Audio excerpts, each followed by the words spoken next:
Mata adalah panglima hati. Segala yang kita kerjakan adalah wujud misteri yang bergejolak dalam hati. Baik, buruk, kejam, pilu, sampai kisah ironis, semua akan kita kuak di sini, menembus mata batin. Di program ini akan hadir orang-orang yang pernah ataupun masih melakukan tindakan di luar batas kewajaran. Dan bintang tamu yang sudah ada di samping saya malam hari ini adalah Puy Bramantya. Selamat malam, Puy. Selamat malam, Mas Bayu. Kamu pernah punya pengalaman mistis nggak sih yang di luar logika, nggak masuk akal tapi kejadian? Ya, jadi gini, ini sih, jadi ceritanya aku lagi syuting. Udah gitu, pas di Lasin, udah sekitar jam 2-an, jam 2 malam. Tiba-tiba pas Lasin itu, aku harusnya ada adegan, aku mau mukul gitu, tiba-tiba aku nggak bisa bergerak seluruh badan aku. Aku pikir itu aku sakit, maksudnya kecapean atau apa, nggak bisa bergerak nengok ke kanan. Terus aku sempat bilang, tunggu, aku bilang sama Astrada sama direkturnya kan, aku nggak bisa nengok nih, aku bilang kayak gitu. Terus itu karena ketarik atau apa rasanya kayak gini? Rasanya tuh kayak dari sini tuh kayak bener kayak tahan gitu, kayak bener-bener nggak bisa nengok gitu. Aku pikir aku keceklek gitu loh gitu. Terus beneran nih aku nggak drama, aku bilang kayak gitu. Terus yaudah akhirnya aku dibawa ke depan kan. Yaudah aku dibawa ke depan, tiba-tiba aku makin nggak bisa kayak gini. Terus mulut aku kayak kesemutan. Aku ngerasa kayak kesemutan. Dipanggil lah di orang lokasi. Aku kan nggak, selama ini aku tahu pasti ada yang kayak gitu, cuman aku nggak percaya lah yang kayak gitu-gitu. Aku masih mikir positifnya, kayaknya aku sakit nih gitu kan. Terus dipanggil lah salah satu orang di lokasi yang biasa nanganin seperti itu. Terus udah gitu pas dia ngeliat aku, dia cuman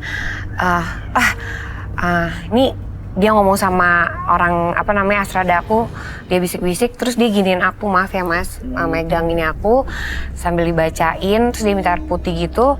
Ini aku bener-bener, aku juga seumur hidup aku, ini pengalaman aku pas dia giniin, jadi dari bawah ke atas naikin, tiba-tiba kan aku nggak bisa nengok ke kanan nih, pas dia giniin, plek, aku bisa belok ke kiri. Itu bener-bener yang kayak, hah ini kenapa nih gitu kan. Udah kan tiba-tiba lucunya lagi nih, udah bisa belok ke kiri, terus gak bisa belok ke kanan. Loh? Asli ini gak bisa belok ke kanan, terus udah gitu aku aku kayak gini, kayak orang stroke gimana sih. Terus aku bilang, ini kenapa nih? Jadi kata orang itu, ini ketempelan. Jadi tadi ada sesosok katanya, tapi aku nggak tahu nih bener apa enggak. Ada sosok merah yang nempel udah dari siang, katanya ngikutin aku terus dari aku syuting. Iya, terus akhirnya nempel lagi. Udah deh, mendingan buru-buru keluar dari sini karena biar lebih enteng katanya. Jadi pas memang aku masih takut tuh, aku kan serem banget. Pas aku keluar dari situ, udah minumnya tuh kayak gini kan, takut kayak udah parno, mungkin udah campur parno kan. Pas aku keluar gitu, jauh kata orang yang di rumahnya pun bilang ini penunggu di situ kayak nggak suka sama aku katanya, gara-gara peran aku di situ antagonis ya kan, mereka nggak ngerti kan gitu. Terus pas aku keluar, enteng, bener-bener enteng. Dan itu nggak pernah kejadian lagi kan? Nggak pernah sih. Mudah-mudahan sih jangan pernah lagi. Mudah-mudahan jangan pernah, itu aja sih pengalamannya. Agak horor. Tadinya nggak percaya ya? Tadi nggak percaya, tapi sekarang semenjak itu jadi percaya. Iya udah, oke kalau begitu. Berikut ini kita akan segera ketemu dengan partisipan kita yang pertama, Puy. Iya. Partisipan kita yang pertama adalah seorang pria yang mengaku pernah melakukan perjanjian gaib. Malam hari ini kami akan panggil dia dengan nama samaran. Kami persilahkan Fatur.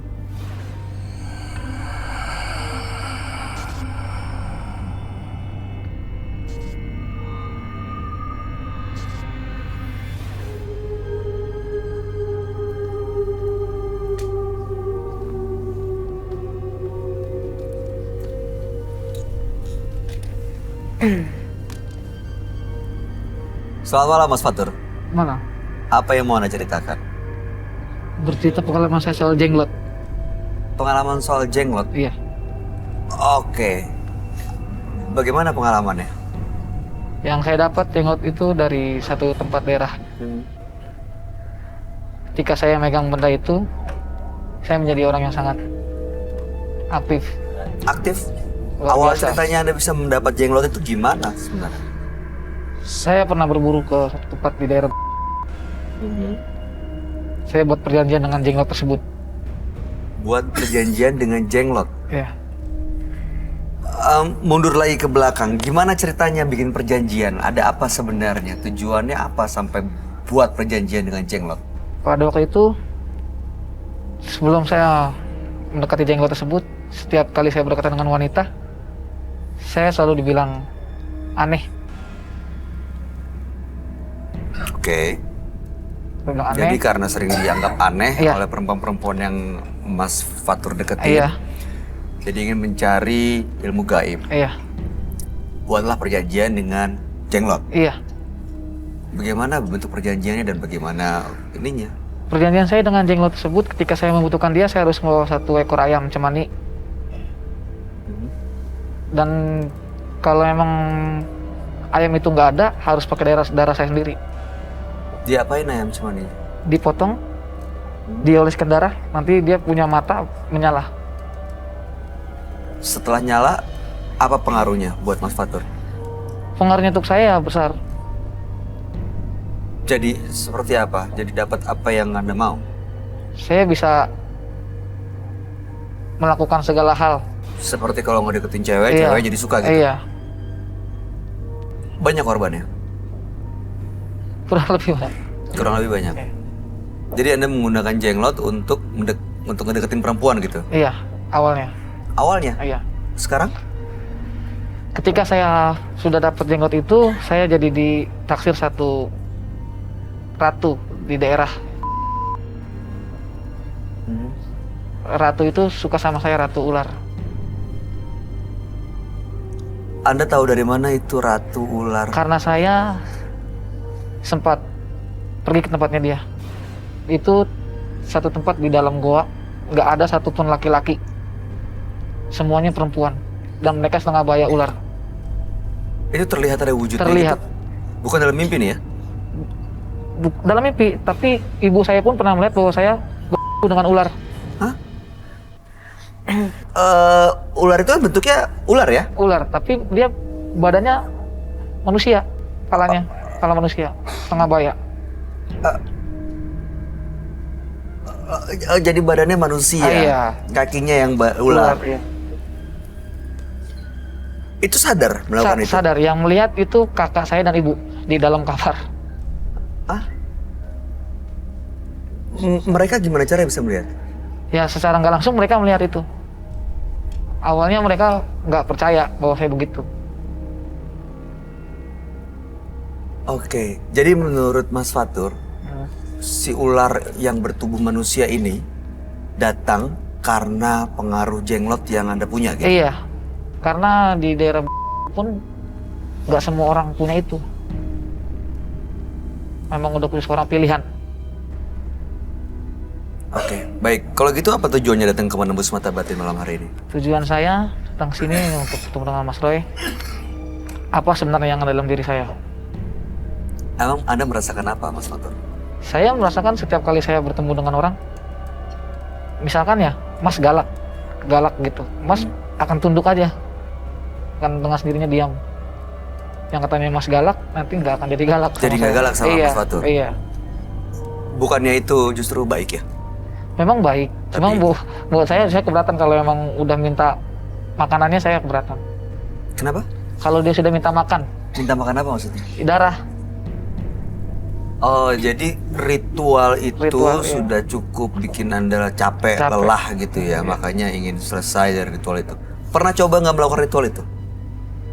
Waktu telat 1 hari, dalam rumah itu berantakan, hancur-hancuran. Saya sendiri pun habis. Habis maksudnya? Saya sakit, nggak bisa gerak. Oke, Badan baik. semua pada berbiru-biru. Baik, kita akan coba cari tahu ya sebenarnya apa yang terjadi. Kita akan tanya pada sahabat kami apa yang dia lihat dari diri Mas Fatur. Kami akan ajak Anda untuk langsung bertemu dengan sahabat kami. Dia adalah seorang indigo. Kami persilahkan Roy Kiyoshi. Sebelumnya, tim Mata Batin sudah memberikan tanggal lahir dan nomor rumah partisipan kepada Roy Kiyoshi dengan mata batinnya. Roy akan membaca berdasarkan angka yang kami berikan. Fatur. Tanggal lahir 2 Oktober 1992 dengan nomor rumah 9. Sosok yang temperamental dan penuh dengan amarah. Saya merasakan adanya aura yang sangat negatif berwarna merah dari diri Fatur. Saya melihat ada perjanjian gaib. Saya juga merasakan sosok Fatur dikendalikan oleh makhluk halus. Makhluk halus ini yang menjelma di dalam tubuh Fatur, yang tega menyakiti orang yang tidak bersalah. Saya merasakan jiwa Fatur tersesat di dalam alam gaib tersebut. Saya melihat sosok Batara Karang yang berlumuran darah, misterius dan penuh amarah.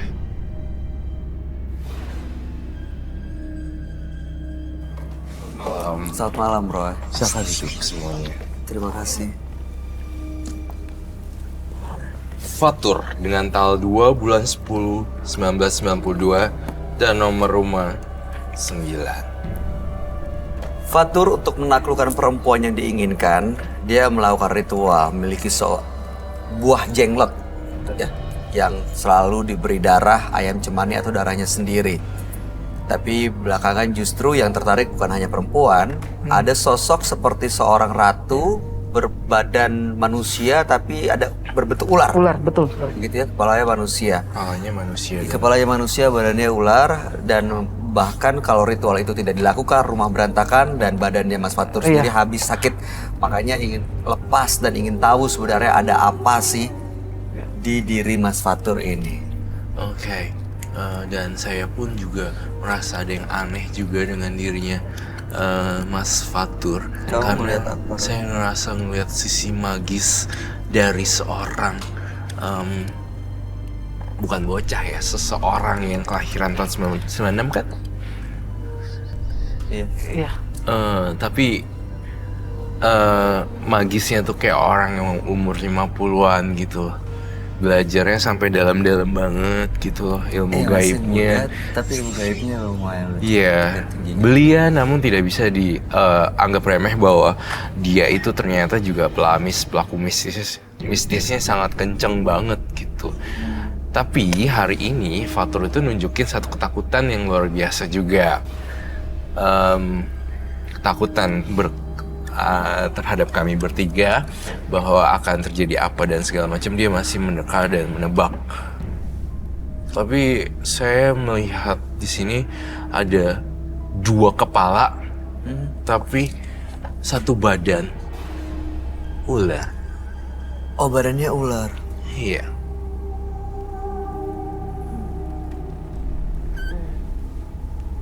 Itu kamu lihat ada di sebelah mana, Roy? Dia tuh ada di belakangnya. Ini magisnya dia itu benar-benar magis ya. Tidak bisa dipungkiri dari sosok tubuh mungilnya si Fatur menyimpan hawa mistis yang sangat dalam dan bau ular. Fatur bilang katanya tadi dia dibawa dan ketemu sosok seperti ratu ular. Betul begitu, Pak? Betul, Bang. Saya melihat itu juga di penglihatan batin saya. Entah kamu kedinginan atau ketakutan, saya berharap kau bisa tenang juga sih di sini. Dengan cara gestur badan yang kedinginan. Baik-baik aja? Bisa dilanjutkan? Bisa. Ini dia nih, kayak gini. Ini yang aku lihat. Jadi tuh bener-bener ini banget, kental dengan hawa magis gitu. Bukan yang sekedar cuma kepribadian yang bermasalah, bukan. Tapi ini mengandung energi gaib gitu. Ular. Ini bisa datang dan ada di belakang Mas Fatur ini kenapa, Roy? Karena dia menyuguhkan juga, mempersembahkan juga. Jadi itu tuh awet di badan dia. Worshipping, benar-benar disembah ya. Disembah. Saya melihat bau amis loh di sini. Seperti bau ular. Seperti bau kulit ular. Berarti sosok ini emang deket banget sama meja ini. Ini nggak mungkin kalau misalnya nggak bau. Harusnya jadi tuh bener-bener ini banget ya. Bener-bener kental banget dan menyeramkan.